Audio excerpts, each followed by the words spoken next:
La gramática es una estructura biológica y social heredada que nos permite estructurar nuestro mundo, nos permite clasificar lo que nos rodea, nos permite tomar decisiones adecuadamente. Es una disciplina similar, la gramática, a las matemáticas. Tiene la misma función de estructurar el cerebro y estructurar el mundo. Por eso son las dos disciplinas que se controlan en las pruebas de PISA, las llamadas pruebas PISA, y en las que desgraciadamente México lleva 2 o 3 décadas saliendo en el penúltimo lugar.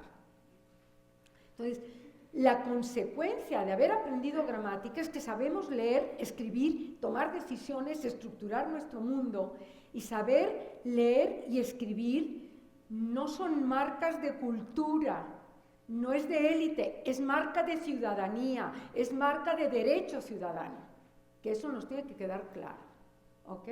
Bien, sin duda, la gramática, por tanto, es la más sutil herramienta de que disponemos los seres humanos, no nos damos cuenta de que la tenemos, para expresarnos, para transmitir conocimientos, para transmitir experiencias, para decirle a alguien de al lado que una quesadilla de Huitlacoche es una exquisitez, sin tenerlo que llevar a la milpa, esperar a la época de lluvias, o tenerlo que llevar al supermercado y comprar una lata, sino podérselo contar simbólicamente.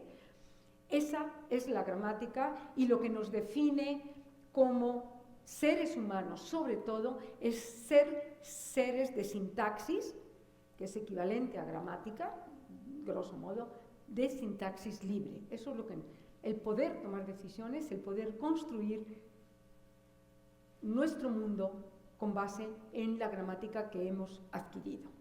El día de hoy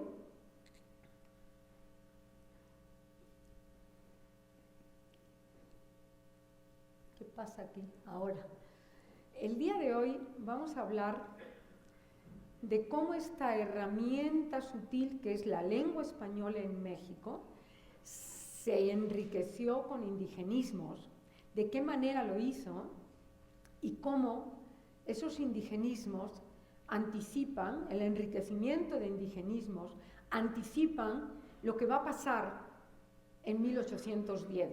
La lengua, que es por eso es tan sutil, anticipa un hecho histórico fundamental que es las independencias americanas, concretamente la de México, en 1810, un proceso que se consolida aproximadamente en 1821.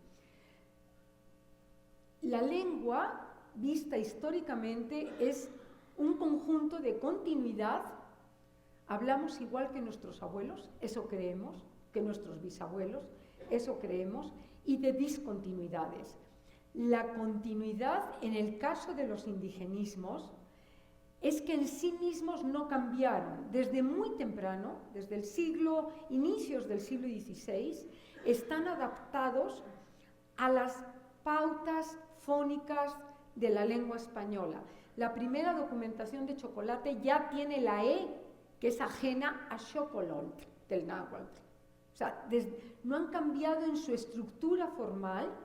La primera documentación de tomate ya tiene la E, desde el náhuatl tomaltl, y otras muchas. O sea, no han cambiado, pero lo que sí ha cambiado mucho es cuántos indigenismos entraron por siglo, de qué manera entraron, cómo fueron entrando y adaptándose, integrándose a la lengua española, al punto de que hoy gran parte del español en México tiene una característica mestiza, porque hemos sustituido vocabulario originario latino por vocabulario indígena, y hasta ahí llegaremos después. Ha habido un profundo cambio en cómo hemos ido adaptando. Nuestros abuelos desde hace 500 años han ido adaptando indigenismos, y hay un momento clave que es la segunda mitad del siglo XVIII, donde entraron muchísimos indigenismos con características peculiares.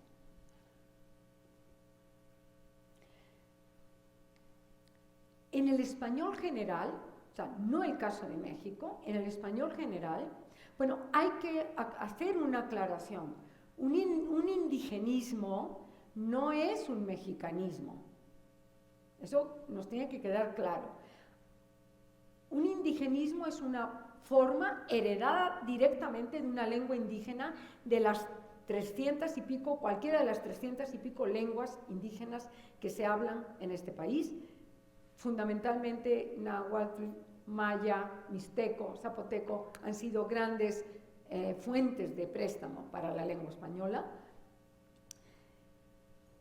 Hay mexicanismos que no son indigenismos. Cuando un mexicano dice me doy, en el sentido de que ya me doy por vencido, de que ni entiendo o estoy cansado, ya me doy, eso no es indigenismo, o a darle, o darlas. También, eso no son indigenismos, pero son patrimonio nuestro, es mexicanismo. Chocolate es indigenismo, pero no es mexicanismo, porque es un regalo de México al mundo. La palabra tiza es un indigenismo y nunca ha sido mexicanismo, porque usamos la tiza nada más para jugar billar, no para el gis. El gis es una palabra que viene desde el latín pasada por el inglés. Entonces, bueno, esto tiene que quedar muy claro. Hoy vamos a hablar de indigenismos, palabras que entran a la lengua española desde sus lenguas hermanas, las lenguas indígenas de México.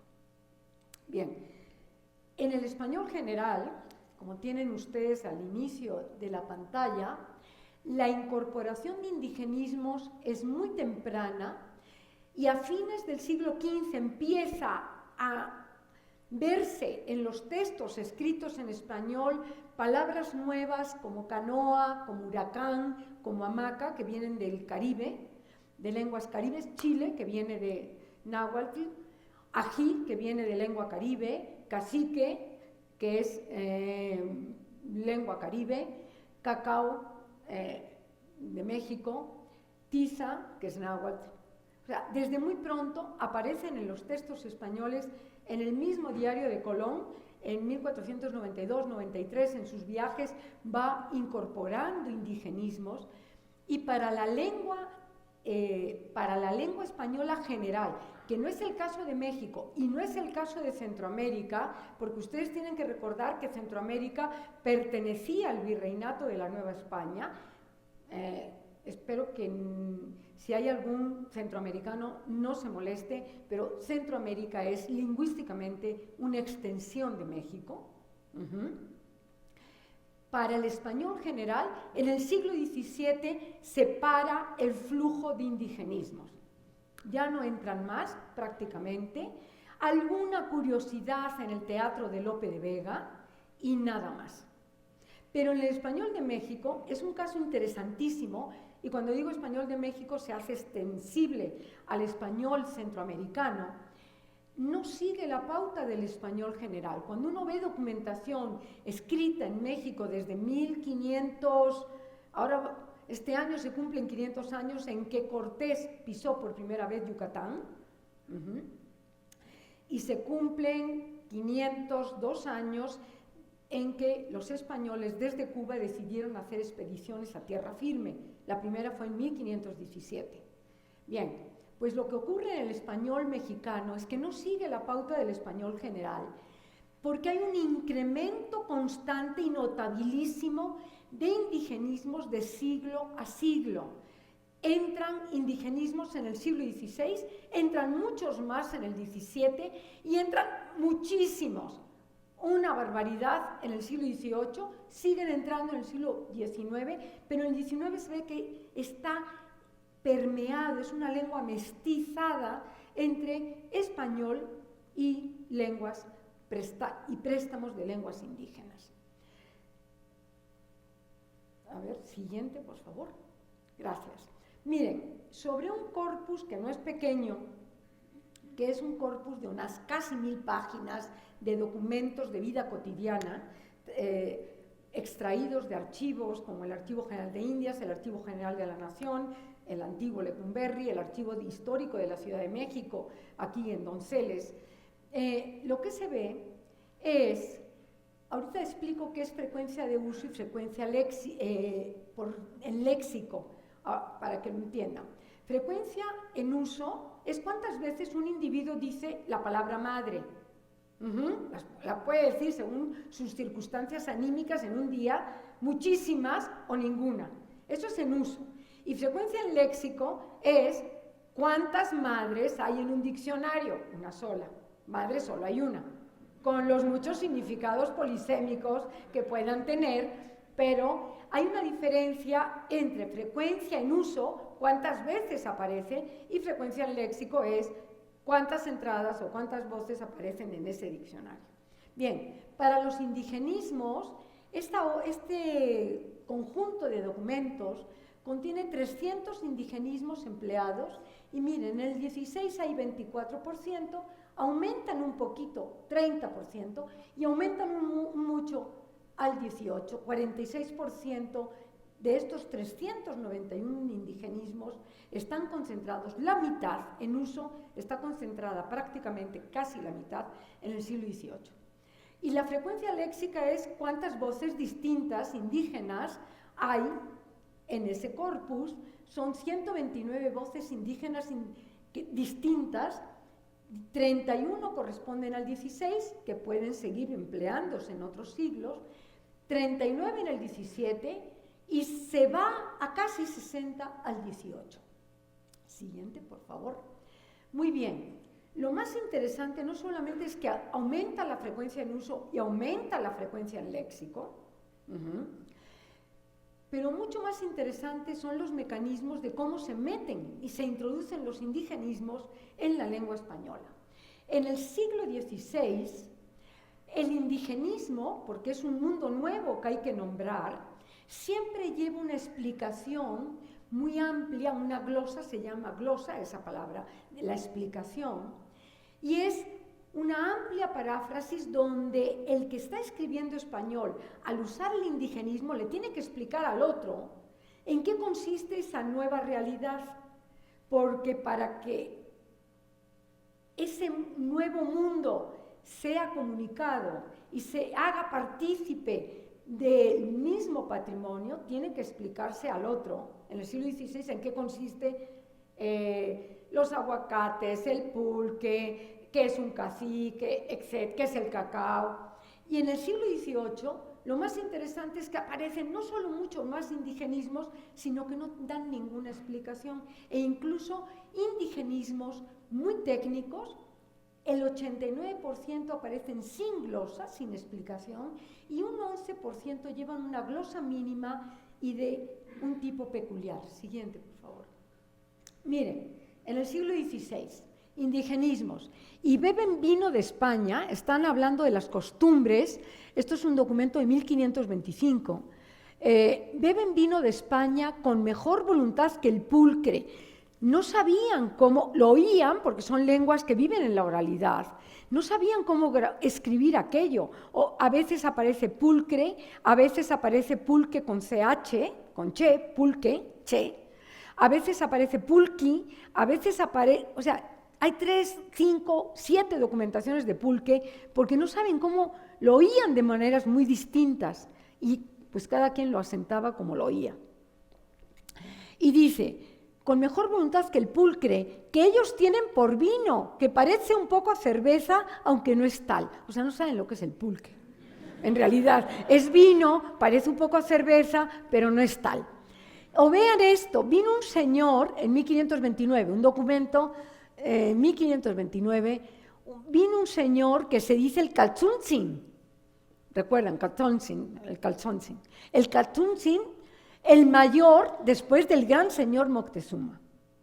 O sea, tienen que explicar en qué consiste calzunzin, en qué consiste el pulque, o vean esto, están contando lo que les dan los indígenas a unos españoles, dice 2 barras y maíz, que también es un indigenismo, y cacao, que son unas almendras que ellos usan por moneda, y efectivamente, todavía hasta hace 30 o 40 años, en ciertos mercados de Oaxaca, en ciertos mercados de Tabasco, había mercados de trueque y se intercambiaba semillas de cacao por una pata de vaca o algo. O sea, había mercado de trueque y el cacao seguía siendo moneda. Siguiente, por favor. En el siglo XVIII, lo interesante es que hay 4 estrategias, una que podemos llamar sin glosa, que es lo más natural, ya en el siglo XVIII, luego una glosa ecuacional, donde A es igual a B, ahorita lo vamos a ver, una glosa inversa, donde es la lengua española la que tiene que ser explicada, y una glosa científica típica del mundo de la Ilustración. Siguiente. Miren, vean, estos son documentos de los primeros periódicos. La Gaceta de México fue el primer periódico de América. El primer número es de 1521. Se conservan los originales en la Hemeroteca Nacional, que están en la UNAM, en la Biblioteca Nacional de la UNAM. Y estos son de la Gaceta de México y otros documentos del Fondo La Fragua. En fin, miren, con los muchos edificios que desde su fundación se han edificado de tesontle. Si usted no sabe lo que es el tesontle, no le importa a nadie, ya está incorporado perfectamente a la lengua española, de los cerros de Santa Marta Catitla, por cierto, ¿ok? O sea, si usted no sabe lo que es el tesontle, pues ya se amoló, porque ya está integrado a la lengua española. Vean la diferencia con el siglo XVI, una palabra muy técnica, mucho más que el pulque, digámoslo así, aparece ya como parte de la lengua española sin ningún problema. O vean esto, que se extirpen todas las bebidas prohibidas. Esto es un bando de cómo evitar huachicoles. Ya que estamos, vamos a ponernos, el huachicol es un aguardiente de baja calidad fabricado, está documentado desde el siglo XIX, la palabra, un aguardiente de baja calidad fabricado en la casa de alguien y a escondidas, porque había control de los aguardientes. Bueno, pues esto es un bando de cómo no fabricar bebidas adulteradas. Y entonces dice que se extirpen todas las bebidas prohibidas de tepache, indigenismo. Si usted no sabe lo que es el tepache, pues muchas gracias, mucho gusto. Guarapo, que es una palabra quechua, bingui y otras nocivas, y también la del pulque amarillo corrupto. No he logrado saber cuál es el pulque amarillo corrupto. Porque hay muchos tipos de pulque, los curados, no sé, pero el amarillo y corrupto no lo sé. Bueno, ellos sí lo debían saber porque no explican nada más. Quiere decir que está perfectamente permeada la lengua española de indigenismos. O vean esto, que el jabón que se hiciere en esta ciudad, Ciudad de México, un documento de 1752, en esta ciudad se ha de hacer de manteca de lechón, limpia y bien lavada con sus lejías, tequesquite y cal viva. Si usted no sabe que el tequesquite es esa piedra con la que se cuece el maíz o con la que se puede hacer jabón, pues ya se amoló. O sea, vean la diferencia. Este es el modo normal y entran muchísimos. O sea, parece el español mexicano del siglo XVIII está permeado por una fuerte presencia de indigenismos. Siguiente. A veces aparece una glosa, una explicación mínima, que es que está la voz indígena primero, luego un O, y luego la voz española, que es algo así como decir, X, la voz indígena es igual a Y. Se ha difundido tanto en esta capital, mayormente en los indios, el pernicioso accidente cocolistle o tabardillo en las tripas. Un cocolistle es una diarrea tremenda, se llamaba tabardillo en español antiguo también, es una diarrea tremenda, es el anticipo de un cólera prácticamente. Y vean que es nada más cocolistle o tabardillo, a diferencia de aquellos pulques del siglo XVI que requieren toda una explicación. Rompió por bando el expresado arescibi o mayordomo. El de las mayordomías, que ahora se llaman mayordomos, en el siglo XVIII eran los arescibis, el que tomaba la mayordomía para un santo patrono. Se compone de 70 escaleras, cada una con su tapestle o descanso. O sea, mínimo. Siguiente, por favor. Y lo más interesante, que muestra que el español de México se ha indigenizado, se ha mestizado profundamente en el siglo XVIII y no antes, es que se invierte la relación de qué palabra debe ser explicada. O sea, la palabra que debe ser explicada muchas veces es la palabra española y no la palabra indígena. Es decir, la palabra indígena pasa a ser la explicación de la palabra española. Y esa es la muestra contundente, que es lo que yo llamo glosa inversa, una choza o casilla fabricada de esteras o petates. Si usted no sabe lo que es una estera, yo se lo explico a usted con lengua indígena, con el petate. Formada de la grama, que es una hierba. Dentro de 3 sesiones voy a decir lo que pensaba Cervantes de la gramática y usa este juego con la grama. Formada de la grama, llamada en idioma mexicano zacate. O sea, hay que explicar lo que es la grama, porque, bueno, ningún mexicano normal entiende lo que es la grama. Si entendemos lo que es el zacate. Ajá. O esta última, diestramente labrado de ligero corcho o zumpantrie. O sea, está hablando de un tipo de caja, una caja que está labrada, más bien forrada, con corcho o zumpantrie. O sea, es la palabra indígena la que ayuda a entender el texto en español. Y vean que todos son de periódicos, Gaceta de México, Gaceta de México, Gaceta de México. O sea, y eran tiradas, cada semana aparecía una nueva Gaceta de México y hay que llegar hasta el siglo XIX para que el periódico se vuelva periódico diario. Antes no había diario. O sea, bien, siguiente, por favor.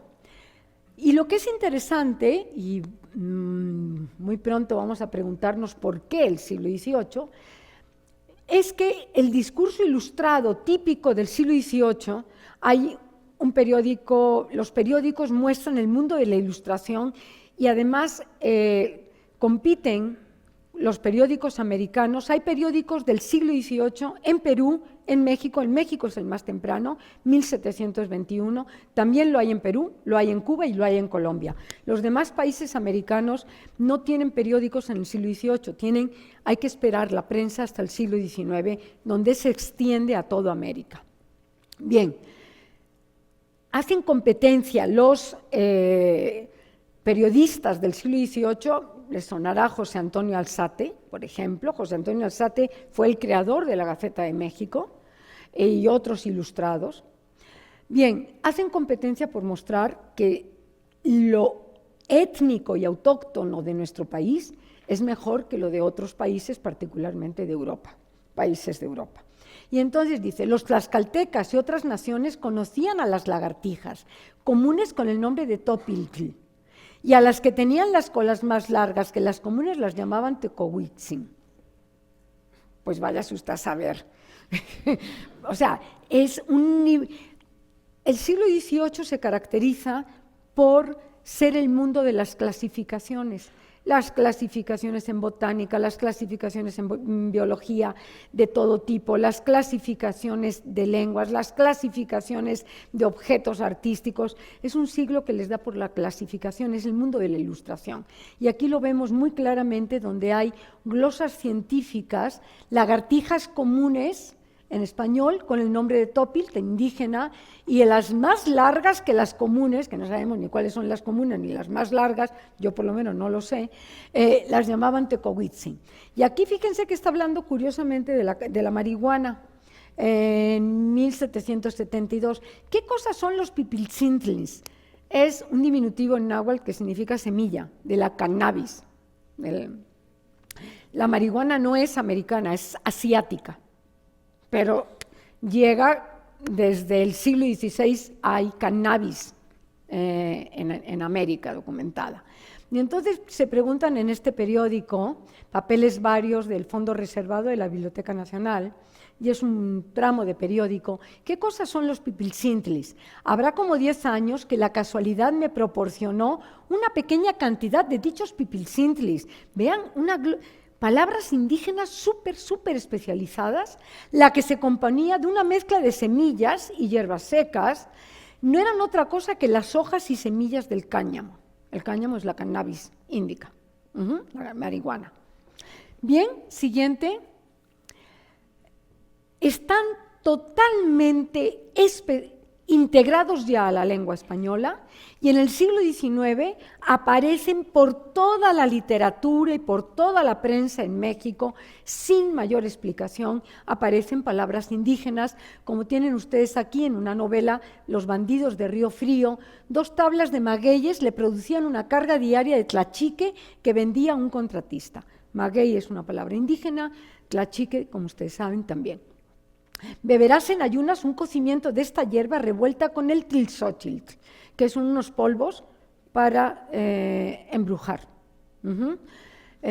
Si se encontraba un niño sin su chichigua, la chichigua es la nodriza, que lo cogiera y podría matarlo para que sanara. O sea, Los bandidos de Río Frío está lleno de, no solo del mundo costumbrista del siglo XIX, sino también de un mundo indígena que vive todavía en creencias propias y que el autor de Los bandidos de Río Frío considera que son brujerías, que probablemente no son brujerías, sino sus propias creencias de la parte de la población indígena representada en esta novela. Siguiente, por favor. Lo más interesante para el español de México es que se ha dado un reemplazo léxico el léxico latino, del léxico patrimonial latino por léxico indígena. En gramática se llama lengua patrimonial aquella que viene directamente de la lengua madre, sin interrupción de ningún tipo, y para el caso del español, la lengua patrimonial es el latín. ¿Bien? Lenguas patrimoniales culturalmente para México son las lenguas indígenas, pero no son lenguas patrimoniales lingüísticamente, son lenguas ajenas a la lengua madre, que es el germen de la lengua española. Pues lo más interesante es que en el español de México, a diferencia de otros españoles americanos, hemos sustituido el léxico patrimonial latino por un mundo cotidiano de palabras indígenas. Mimar, los mexicanos decimos mucho más apapachar, apapacho, apapáchame, más que mimar. Apapachar es un nahuatlismo. Mortero o almirez, nadie tiene en su casa ni un mortero ni un almirez, lo que tenemos son molcajetes. Otro nahuatlismo. La palabra quemar, chamuscar, ha sido sustituida mayoritariamente por tatemar. Pavo, por guajolote. Hace 40 años, tanto el pavo de la Navidad, el guajolote de la Navidad, como el que andaba vivo y coleando, se llamaban guajolotes. Ahora nos ha dado por la finura de llamar pavo al que está para comérselo muerto y refrigerado en un supermercado, pero hace 40 años, 43 años, no era así, eran guajolotes. Las ferreterías son tlapalerías. La cárcava, que es un hoyo que se hace en el terreno, y en España se llaman cárcavas y en Argentina se llaman cárcavas, son cenotes. La cuerda, normalmente es mecate. El alboroto, se hizo un gran alboroto, ningún mexicano normal dice se hizo un gran alboroto, hizo un mitote de aquellos, ¿no? O sea, es un indigenismo mitote, en su origen significa fiesta, con ruido y con música, y luego pasa a ser alboroto, riña, caos y otras cosas. El cordón, un cordón delgado de algodón, es pita, que es un indigenismo. La palabra pita, no sé si han oído hablar, los charros, la charrería usa cinturones piteados, exactamente. La muestra de que es totalmente parte del español es que la palabra indígena se construye con mecanismos verbales. Pitear es bordar un cinturón, la piel o algo con un hilo muy delgado, fino, de algodón con seda, y nada barato, por cierto. un cinturón piteado, los charros usan piteada la piel, que es bordada. Las esteras son petates, y además, por supuesto, hay muchísimos indigenismos que no tienen equivalente ninguno en ningún otro español de ninguna parte, ni de América ni de Europa. Itacate, eso solo se puede decir como Itacate, no tiene traducción. O sea, te puedo dar Itacate a las 10 de la mañana para que te lo lleves, pero también en una fiesta te doy Itacate si me sobra comida, pastel, lo que sea, ¿no? Atole no tiene traducción ninguna, comal no tiene traducción ninguna, pulque no tiene traducción ninguna, es decir, nos hemos permeado, se ha indigenizado esta lengua española muchísimo, y la prueba de ello es que hay una gran simbiosis de español con náhuatl en frases indígenas, en frases hechas, perdón, que tienen una parte de lengua española y otra parte que es el indigenismo. A darle, que es mole de olla, todo lo que está en negrita son indigenismos, buena palpetate, mala palmetate, moverse como chinicuil, el mero petatero, a todo mecate, medirle el agua a los camotes, medirle, si queremos ser más finos, le medimos el agua a los tamales, enrollar el petate para morirse, etcétera, etcétera, etcétera. O sea, son muchísimas las frases que están construidas con parte de lengua española y parte de lengua indígena, en un mestizaje profundísimo que muestra nuestra visión de mundo. Siguiente, por favor. Muy bien, todo está lindísimo. Primero voy a explicar por qué el siglo XVIII entran indigenismos de esa manera. Entran por dos razones históricas. Por esto este ciclo es Contribuciones a la lengua e historia de México. Hay dos razones históricas. Una es que los indígenas, la palabra indígena como natural o nativo de tal parte es un eufemismo de indio. Lo único que está documentado hasta bien entrado el siglo XIX es indio. Y a fines del XIX, el primero que yo he encontrado que usa indígena como nativo por eufemismo de indio es Bolívar, en cartas de Bolívar, y luego los antropólogos del siglo XX generalizaron la palabra indígena para ser sustituida por indios, señal de que los indios estaban altamente discriminados, estaban en el rincón de la sociedad, olvidados por completo. No estaban, están, y si no hacemos algo van a seguir estando y vamos a perder patrimonios intangibles. Bien, en el siglo XVIII ocurren dos cosas interesantes. Una, y muy importantes para entender por qué el XVIII en la lengua anticipa el mundo de la independencia, o sea, el periodo de independencia. Uno es que en 1754 entran a México las reformas borbónicas. Ustedes saben que a fines del siglo XVII, 1692 aproximadamente, muere el último Austria, la dinastía de los Austrias, con Carlos II. Hay todo un conflicto de quién va a sustituir porque se queda sin herederos y entra la dinastía de los Borbones desde Francia con Felipe V, impone la dinastía borbónica.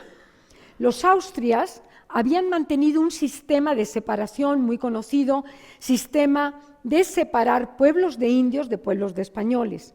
Los pueblos de indios tenían su propia administración, su propio gobierno, y los pueblos de españoles tenían su propio gobierno. Hay mapas del siglo XVI que muestran la Ciudad de México, cuáles zonas eran pueblos de españoles y cuáles zonas, Tlalpan era pueblo de indios, Coyoacán era pueblo de españoles.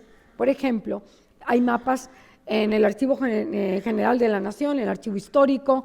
De hecho, voy a meter un mapa para el próximo miércoles, porque vamos a hablar del siglo XVIII en la identidad ya lingüística. Los Borbones eliminan el sistema de separación. Los Austrias, hay toda una polémica porque dicen, bueno, es que los Austrias eran muy respetuosos y querían mantener usos y costumbres de indígenas. Sí, también es cierto que divide y vencerás. Los tengo recluidos, los tengo separados y los controlo mejor. Ese es el sistema de los Austrias. El sistema de los Borbones acaba a inicios del 18 con toda la separación administrativa de indios y españoles. Y eso se llaman las reformas borbónicas. Esas reformas borbónicas son implementadas y traídas a México por el virrey Gálvez en 1754. Eso tiene dos consecuencias, una demográfica y otra política, que está anticipando la independencia. La demográfica es que los españoles usurpan las tierras de indígenas. Las tierras de indios, de los pueblos de indios, llegan los españoles y se apropian de ellos. Y los indios emigran los indios masivamente a las ciudades. El gran mestizaje de españoles e indios y la gran convivencia íntima de indígenas y españoles no es en el 16, porque vivían en sus pueblos, iban a trabajar a las haciendas, iban a trabajar a la encomienda y regresaban a su pueblo en la noche. Las distancias no son las de ahora, eran reducidísimas. Y en el siglo XVIII, al acabar con el sistema administrativo de pueblos de indios, los indígenas los indios se quedan sin casa, sin cobijo, sin nada, y migran masivamente a las ciudades. Y empieza a haber un crecimiento demográfico muy grande de indígenas y también el sistema de mestizaje se hace mucho más profundo. Por eso llegan tanto indigenismo en el siglo XVIII y no antes. ¿Qué hace el virrey Gálvez? ¿Qué orden trae la reforma borbónica? Centralizar, controlar la economía, controlar criollos, controlar a los mineros, controlar la producción del pan, controlar la producción ganadera. Y de aquí de México, de la Nueva España, de la Audiencia de México, que estaba aquí en el centro histórico, de la Audiencia sale una frase que se hace famosa para luego toda América, que es: se acata, las reformas borbónicas, se acata pero no se cumple. Es decir, se pasaron por el arco del triunfo, con perdón, las reformas borbónicas. ¿Por qué? Dijeron los criollos, estamos trabajando para el rey, para los otros. No, se acata sí, y a dar a tole con el dedo. Frase que está documentada a inicios del siglo XIX.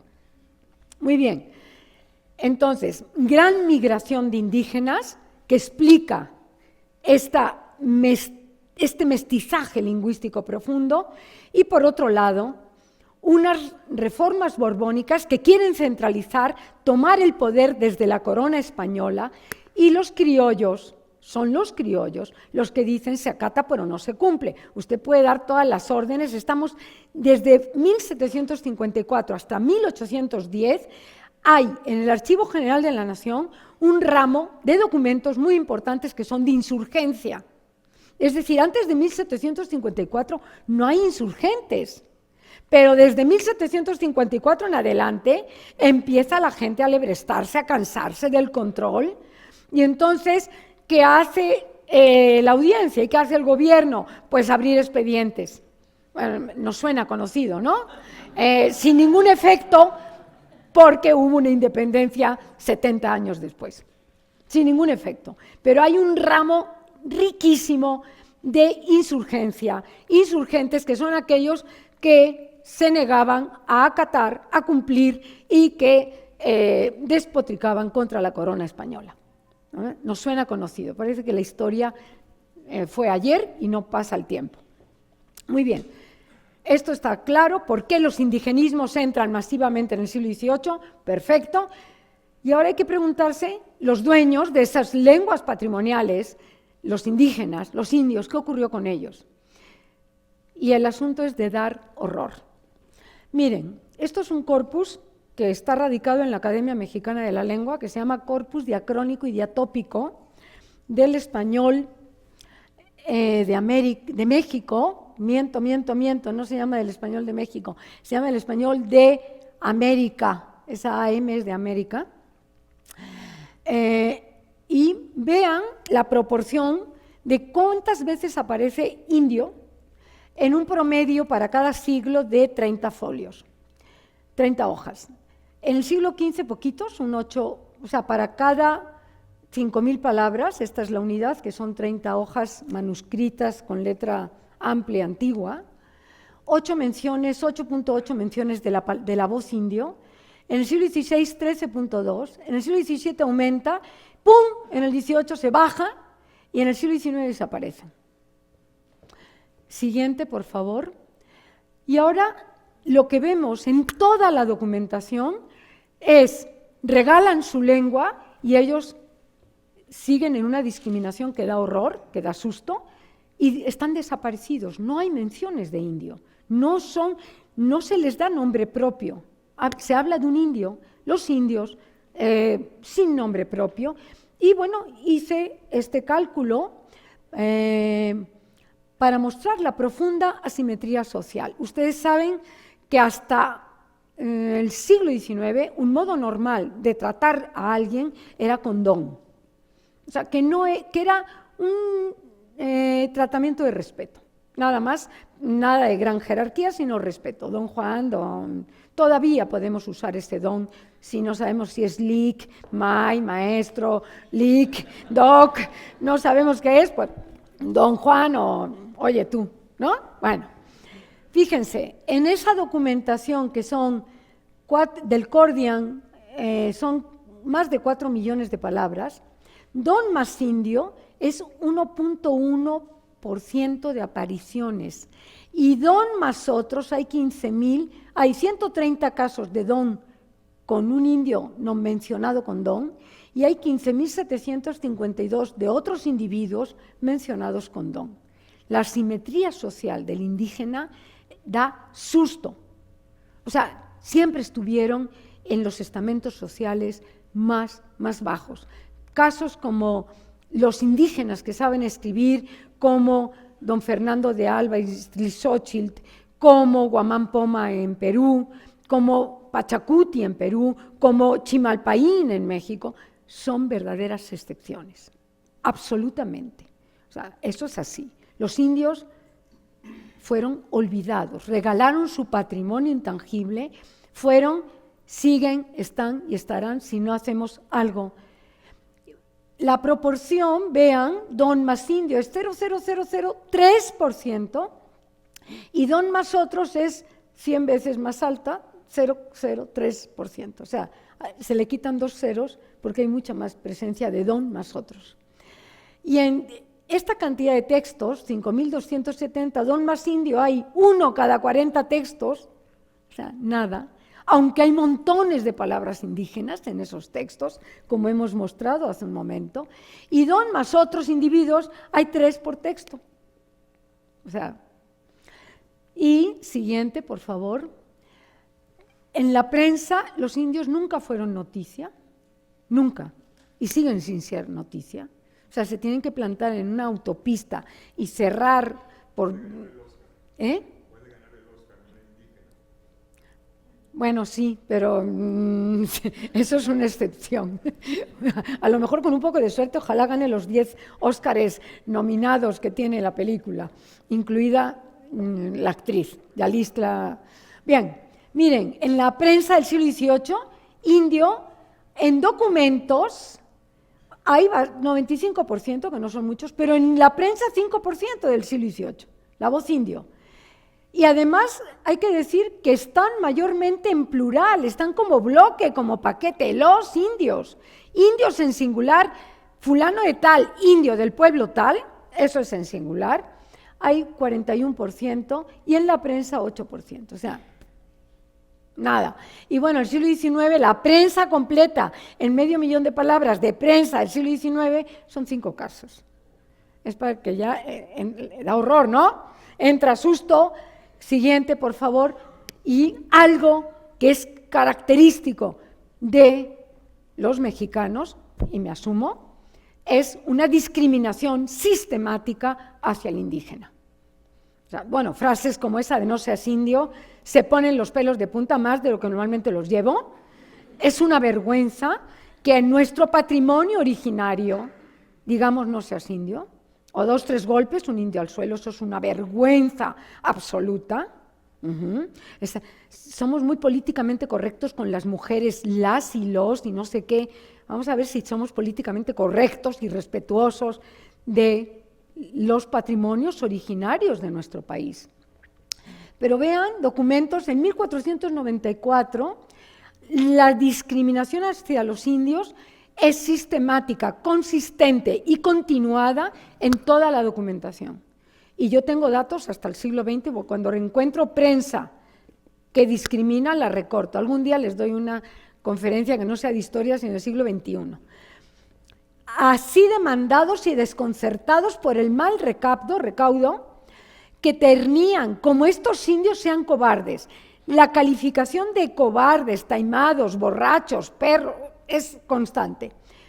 Eso es de República Dominicana, 1494, 2 años después de llegar Colón a América. Por cierto, un documento del lugarteniente de Colón, un documento manuscrito de un lugarteniente de Colón, que los indios, fíjense, este es del Perú, en 1615, que los indios se hacen bellacos y borrachos, jugadores, perezosos, ladrones y cimarrones. Cimarrones es que se huyen. Pues ¿cómo no se van a huir al monte si los explotaban de una manera tremenda?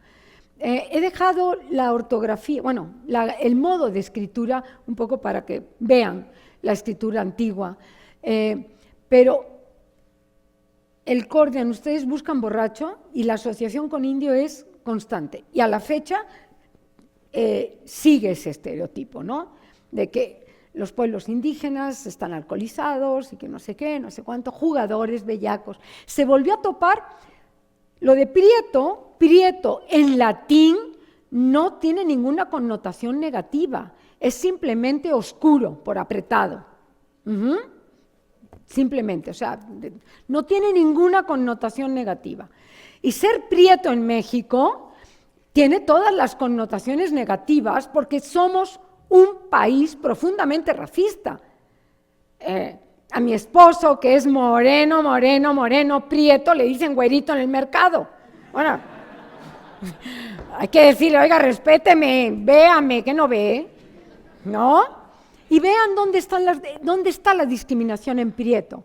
En 1657, a mediados del siglo XVII, prieto no tiene connotaciones de negativo, de indígena, de indio.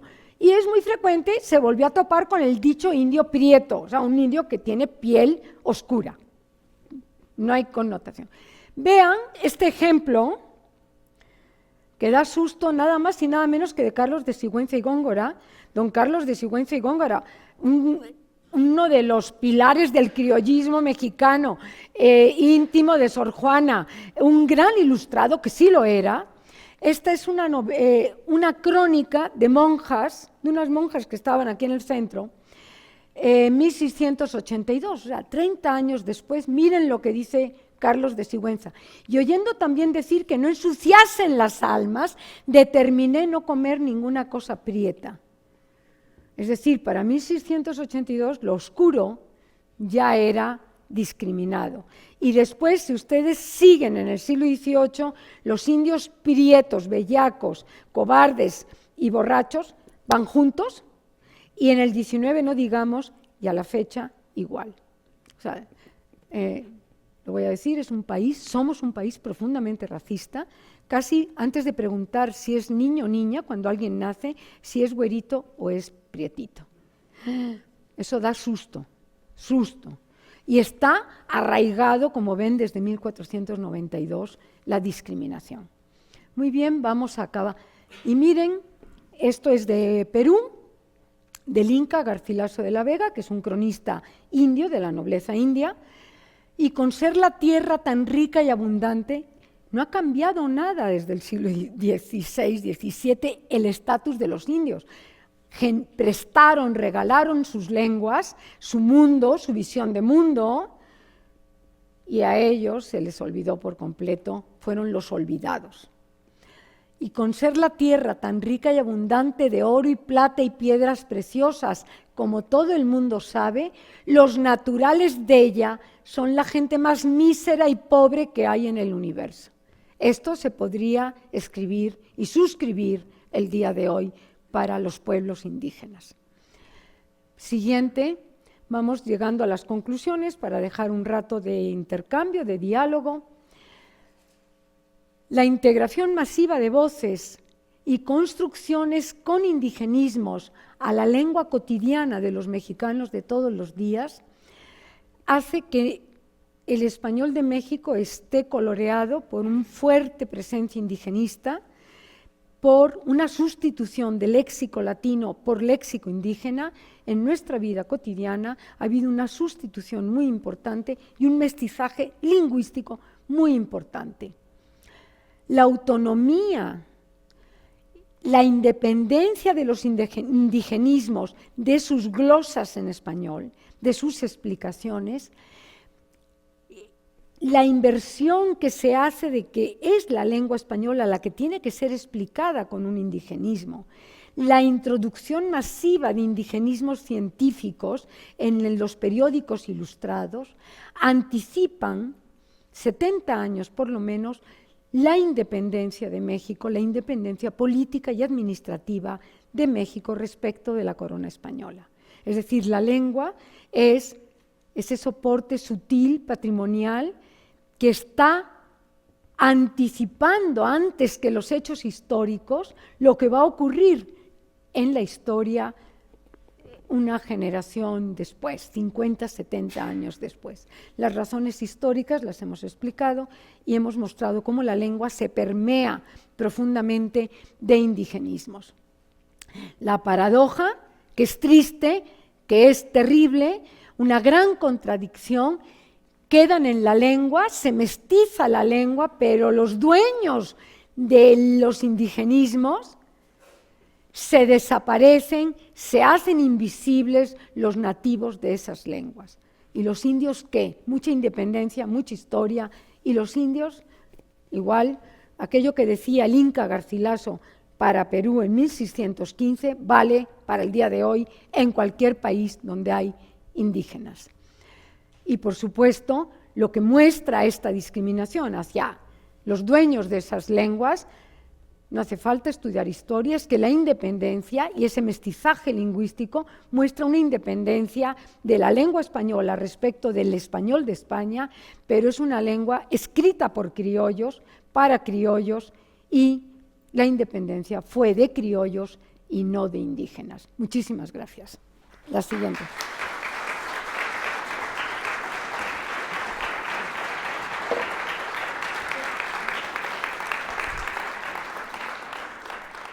Un ratito de preguntas, con mucho gusto, y espero que haya causado inquietud.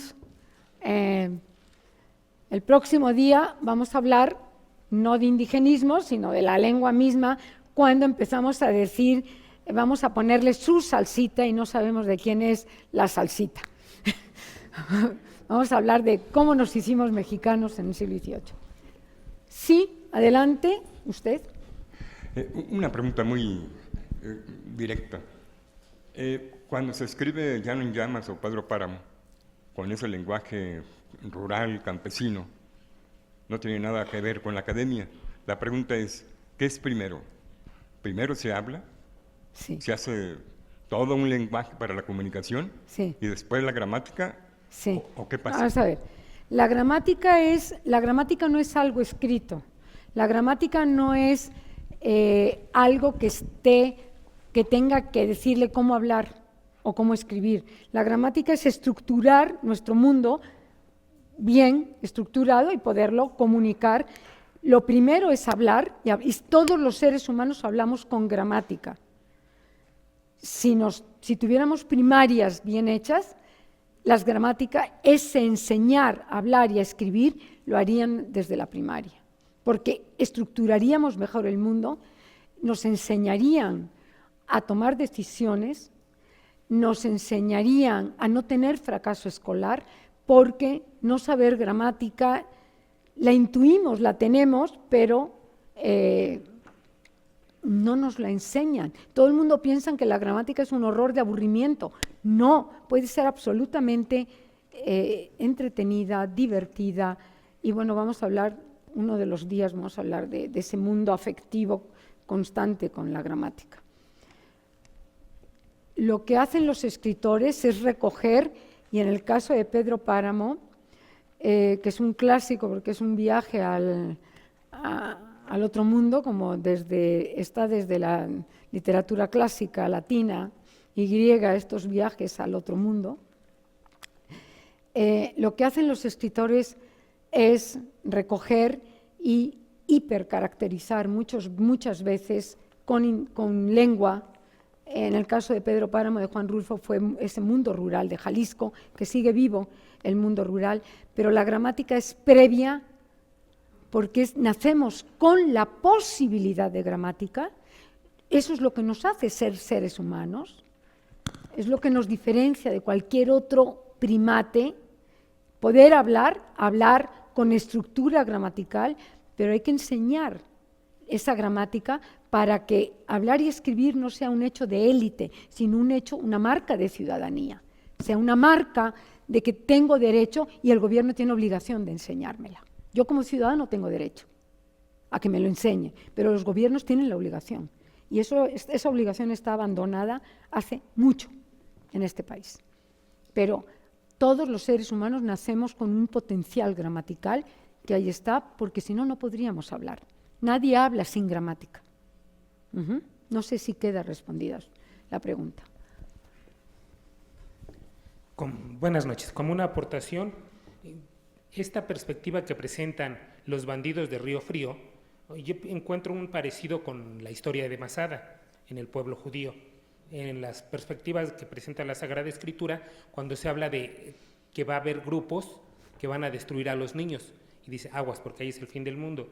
También en la historia de las cosas de la Nueva España va a aparecer en el título 2 de la segunda parte, cómo el sacerdote hace oración por cómo están destruyendo a los niños, que es los bandidos de Río Frío.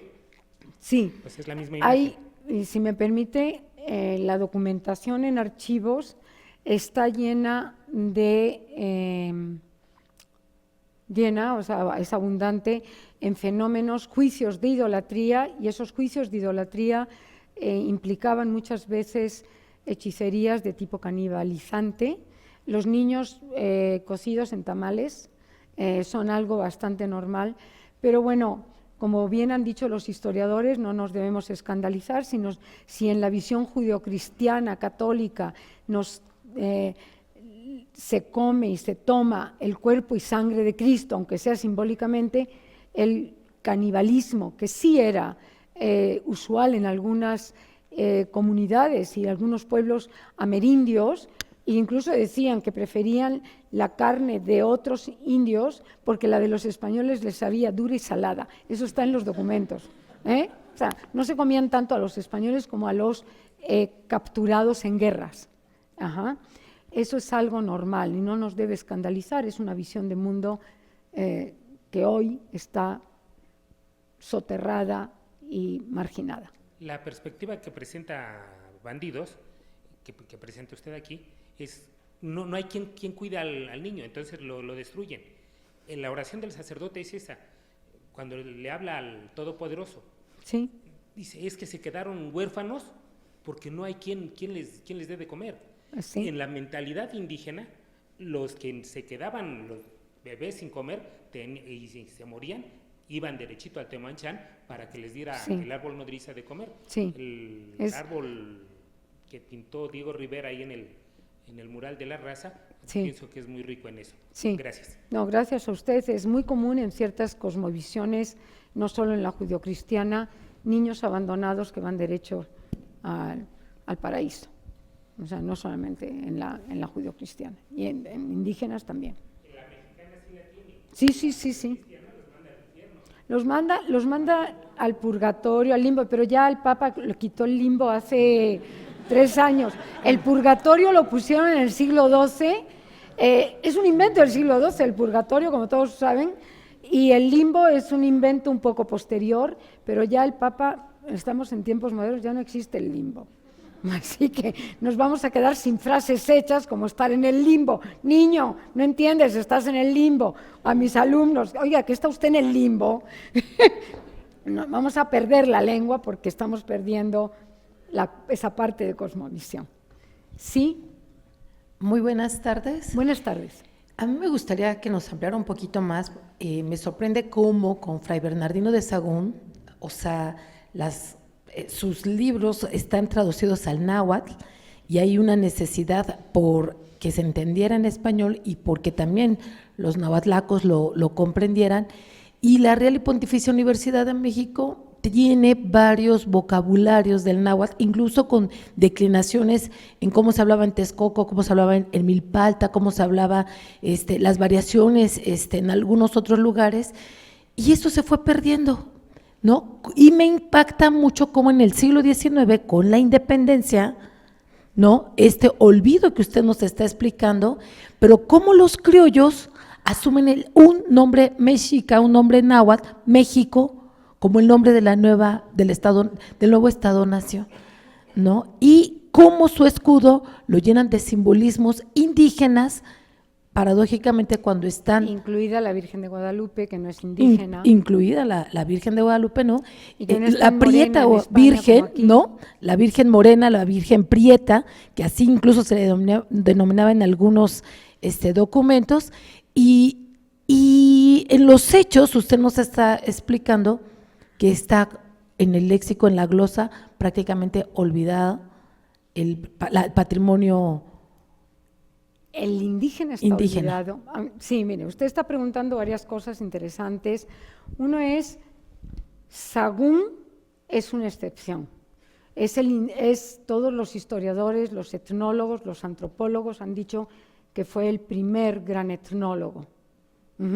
También, no sé si recuerdan que Felipe II manda a recabar información y hace las relaciones geográficas aquí, relaciones geográficas en Yucatán, relaciones geográficas en Perú, porque necesitaban tener información de qué productos les resultaban más útiles. En esas relaciones geográficas preguntaban a muchísimos indígenas y son verdaderas joyas antropológicas, pero Sahagún es una excepción.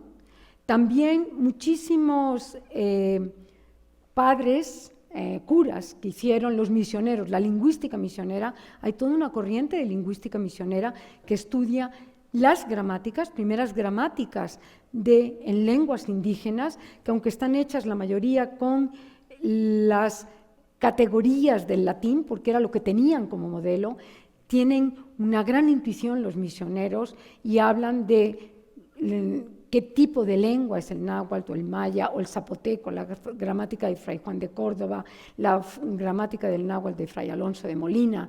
O sea, hay muchísimas, ¿sabes? Hay una cantidad de testimonios que están poniendo en lengua escrita lo que es meramente oral. O sea, las lenguas indígenas, amerindias, mesoamericanas, han vivido por siglos, por milenios en su oralidad. Y lo que hace Sahagún es plasmarlo y transcribir, y lo que hacen estas gramáticas, como la de Fray Alonso de Molina, como la de Gilberti, Maturino de Gilberti para el purépecha, la de Fray Juan de Córdoba para el zapoteco, gramáticas que son del siglo XVI, muy tempranas.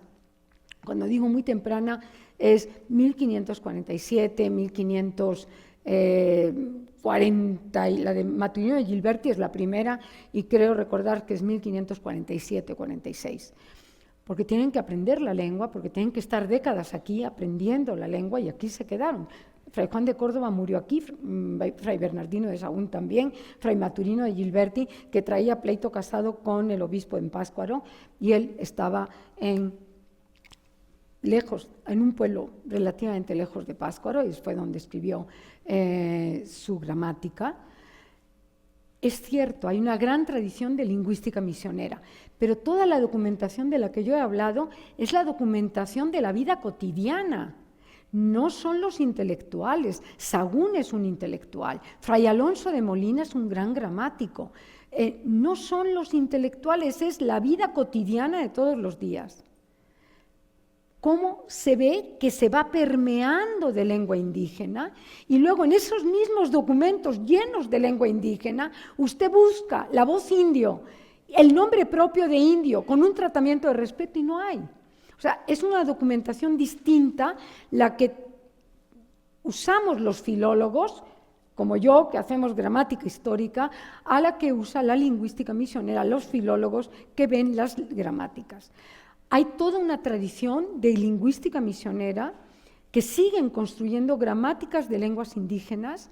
Hay archivos importantísimos, como el del Colegio de México, de descripciones de lenguas indígenas, y lo que les preocupa a mis colegas de lenguas indígenas es que se está perdiendo la lengua porque no hay hablantes. Si usted no puede comer en su lengua, ¿usted qué hace? Cambia de lengua. Si usted se va a Estados Unidos o se va a otra parte y no puede comer con español, yo cambio de lengua. ¿Qué es lo que hacen los indígenas? Cambian de lengua, y no solo eso, a veces, desgraciadamente, se avergüenzan de hablar su lengua indígena y ocultan ese patrimonio.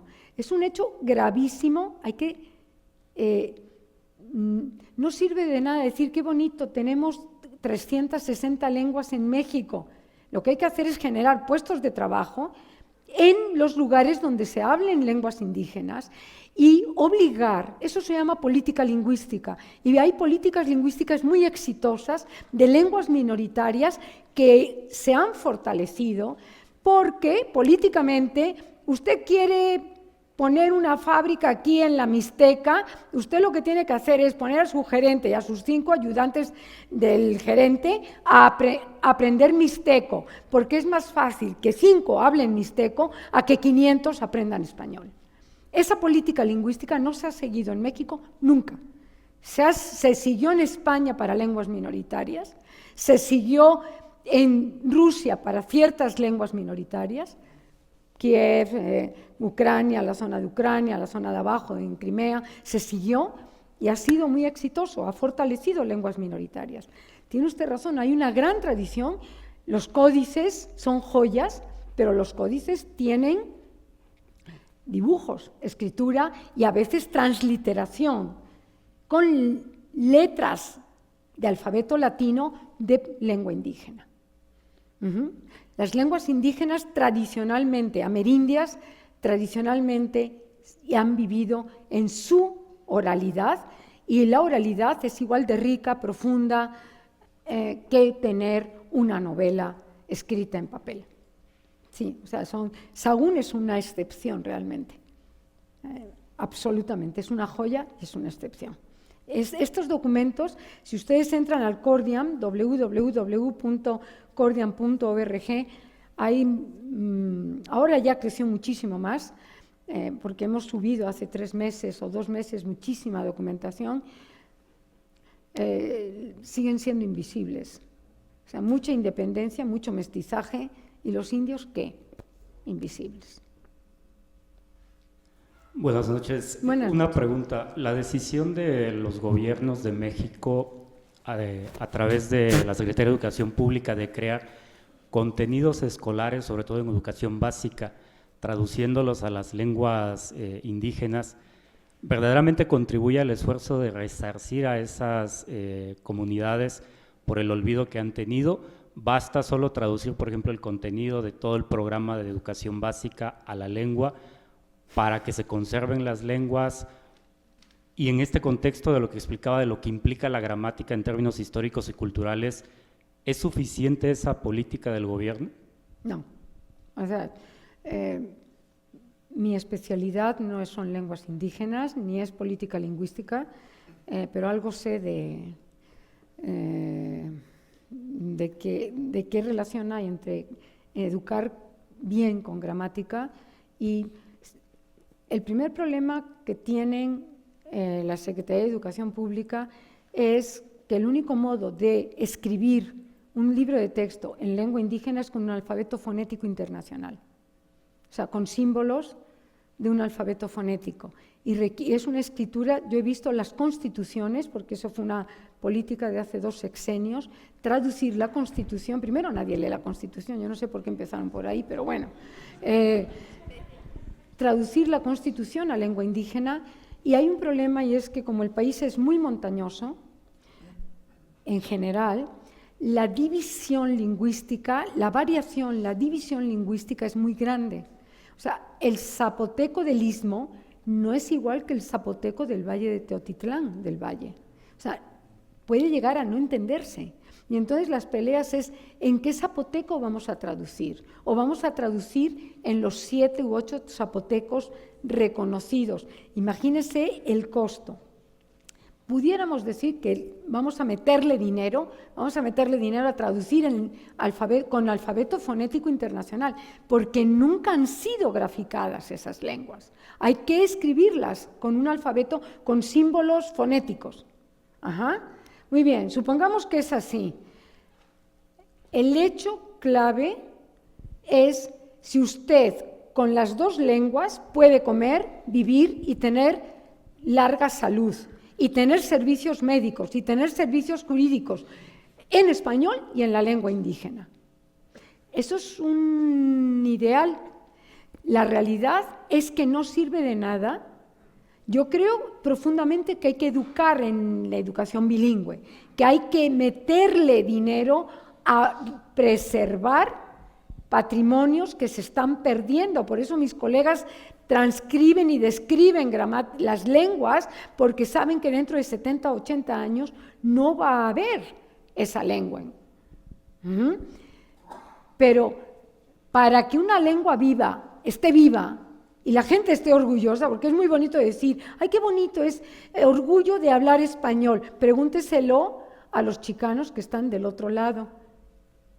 Abandonan y empiezan a aprender inglés y a arañar inglés como pueden, porque con eso van a comer.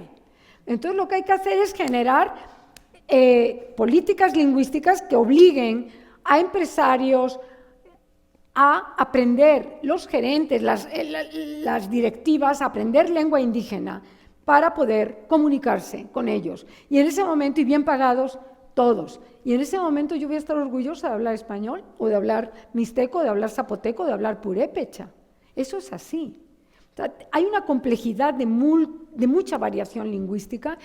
También hay un problema, eso se ve en los documentos estos de todos los días, hay un problema de estos austrias que ponían en pueblos de indios y pueblos de españoles.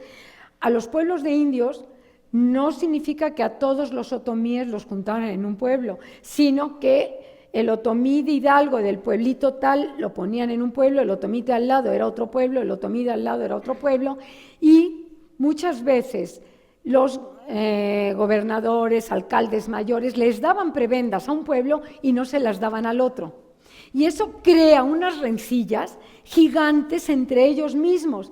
A la fecha, algo que hizo el Instituto Nacional de Lenguas Indígenas, el INALI, fue un levantamiento de las lenguas de México, cuando se fundó el INALI hace 2 sexenios, sí, 2 y un mes. Hizo un levantamiento de lenguas indígenas y lo primero que hay que hacer es, ¿usted cómo se llama la lengua que usted habla? ¿Cómo quiere ser llamado? Eso es respeto. Y entonces, por ejemplo, hay unos 350,000 hablantes de otomí. Primero, no quieren ser llamados otomíes. Y hay 32 denominaciones, autodenominaciones para 350,000 personas. ¿En cuáles de las 32 autodenominaciones y 32 variantes del otomí vamos a transcribir o vamos a transcribir en las 32? Yo les he dicho a ellos, a veces he estado en comunidades y les digo, ¿por qué no ceden?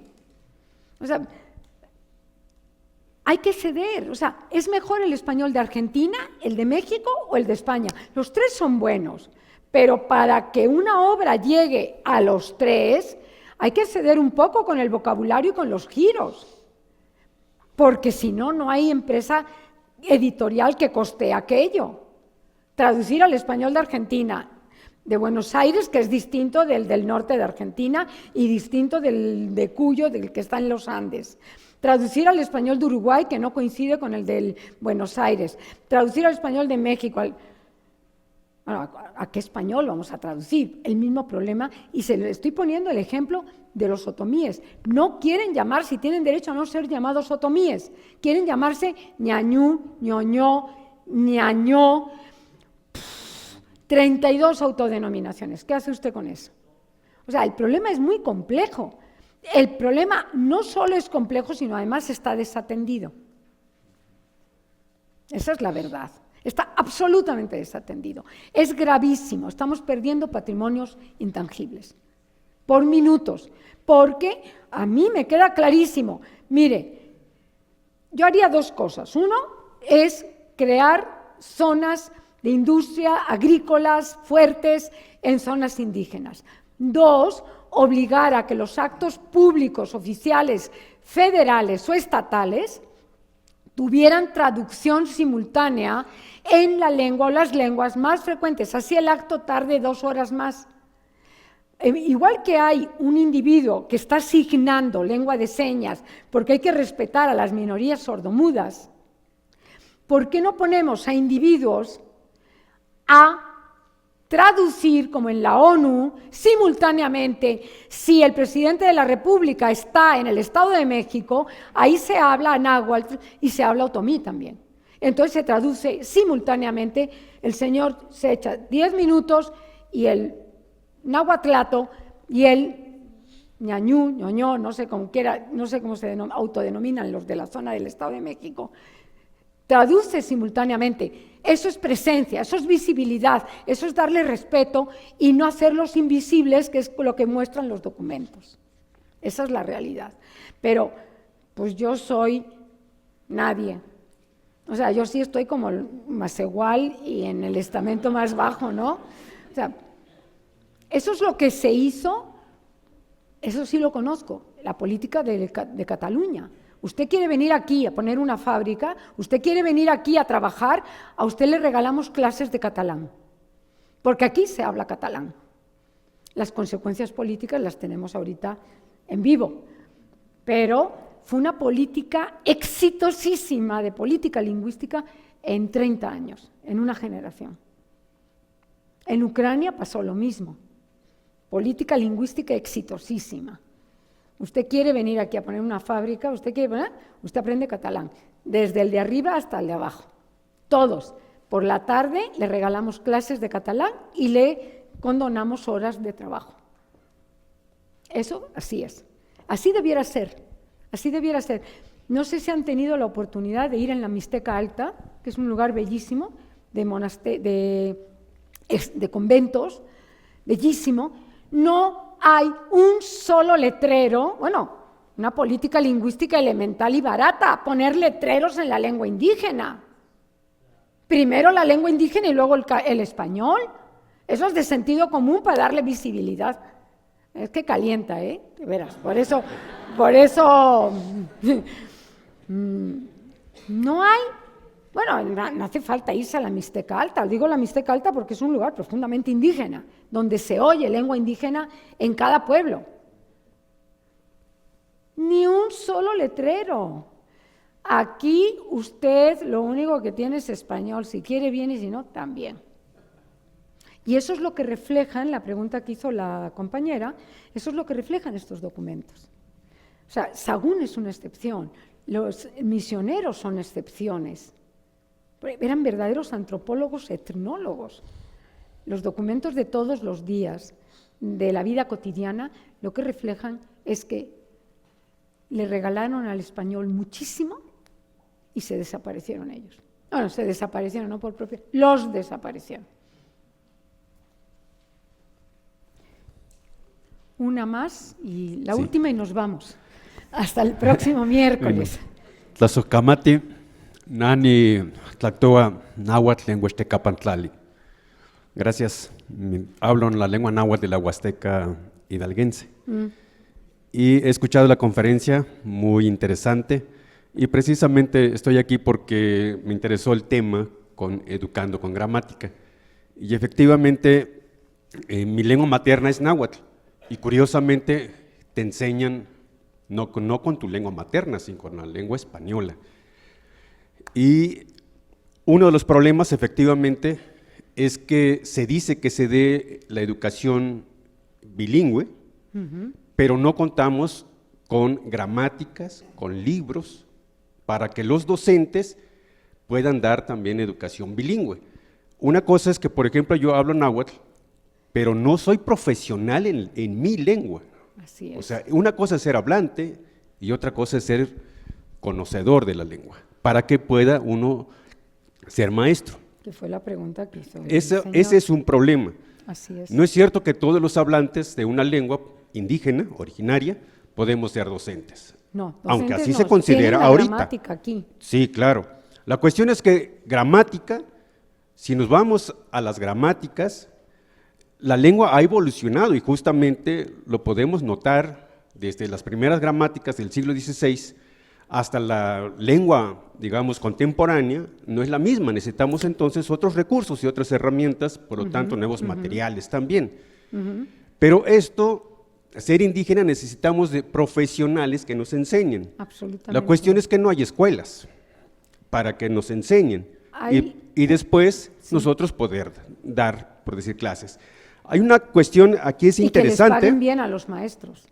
Sí. Eso es fundamental para que no se vayan. Sí. Hay una cuestión interesante también, por una parte, cuando se dice educando con gramática, una cuestión importante es que el español, que aquí ya lo escuchamos, que tiene muchísimas palabras que son de origen indígena, pero muchos de los hablantes propiamente monolingües en español ni siquiera reconocen cuáles son esas palabras. Así es. Y eso también es una consecuencia y una forma de enseñanza de nuestra educación actual. Es decir, que no nos autorreconocemos, no nos reconocemos a través de nuestra propia lengua, que hay muchísimas palabras que utilizamos a lo largo de toda conversación, pero desconocemos que estamos utilizando palabras que son de origen, de palabras indígenas. Por lo tanto, eso no nos puede llenar de motivo o de orgullo, que somos como un pueblo y un pueblo que tiene un origen. Pareciera ser que nuestro origen no es indígena, tan solo el reconocernos que hablamos el español, cuando en el español tenemos muchísimas palabras que son de origen indígena. Creo que desde ahí también la política lingüística educativa tenemos ya un problema. Y a lo mejor aquí es la pregunta, ¿usted tendría alguna propuesta de cómo hacer esta cuestión de que pudiera cambiar? Entiendo que ya hizo comentarios también al respecto de que es una cuestión de política educativa y que tiene que ver, vamos, en otras esferas. Con la otra banqueta en la calle Sí. Argentina. Que tiene que ver muchísimas cosas, pero efectivamente a veces es como escuchar también profesionales, estudiosos en la materia, o sea, ¿cuál es su opinión en respecto a esta cuestión de cómo poder reivindicar un poco como mexicanos, pero que tenemos nuestro origen, pues, como mexicanos, como tal? Y no, porque si nosotros pensamos que nuestra lengua nos forma, entonces si nosotros no nos reconocemos a partir de nuestra lengua, pues es muy fácil también perdernos y entonces preguntarnos ¿y cuál es nuestra identidad? Sí. Mire, usted está preguntando muchísimas cosas, todas importantes. Si a un maestro no se le paga bien, se va del lugar donde tiene que enseñar. Pagarle bien es que enseñe bien también, ¿ok? No es yo te doy y tú me das. Tiene usted razón. Yo a este ciclo le puse Educando con Gramática porque ojalá después de 6 conferencias salgamos con la idea de que la gramática nos estructura, nos da orgullo, nos estructura el mundo, nos sirve para clasificar con visiones de mundo. En el caso del español de México, el próximo día, yo lo que creo que hicieron las lenguas indígenas fue préstamos profundos, no solo de palabras, sino de visiones de mundo que se amoldaron al modo de la lengua española, a la sintaxis, a la gramática de la lengua española. A mí me parece gravísimo y lo sé porque tuve hijos que pasaron por primaria. Ningún maestro les dice que el español de México tiene un profundo mestizaje lingüístico. Desde el punto de vista de una lingüista o de una gramática como yo, que no reconozcamos los indigenismos es la prueba contundente de que están dentro de la lengua española. Esa es la prueba total de que están metidos en la médula del español de México. Pero en la escuela debiéramos aflorar la conciencia del mestizaje profundo, enriquecedor, que son las muchas lenguas indígenas hacia el español. Eso no se enseña en las primarias. Yo creo que habría que enseñarlo. Y no hace falta nada más que tener un poquito de ganas, porque a lo mejor el maestro no lo sabe, pero debe haber instructores en la calle Argentina, en la banqueta de enfrente, que hagan esa labor, debiera haberlos, ¿no? Entonces, lo único que le puedo decir es que estamos en educación. Educar no es informar. Educar es darle herramientas al individuo para tener mejor calidad de vida. Educar en gramática es estructurarle la cabeza, darle marca de ciudadanía, es saber leer y escribir, no es una élite, es un derecho de la ciudadanía, y estamos mal. Lo único que podemos hacer, digamos nosotros como investigadores, es denunciar el hecho, plantearlo y exponer lo mejor que sabemos nuestra disciplina.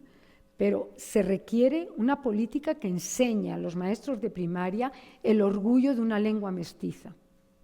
Eso no existe. Yo no lo vi con mis hijos. No sé si alguno de ustedes tuvo la fortuna de tener un maestro así. Nadie. Les agradezco muchísimo su presencia, su diálogo, sus preguntas. Siempre aprendemos de las preguntas de ustedes y nos vemos el próximo miércoles. Muchas gracias.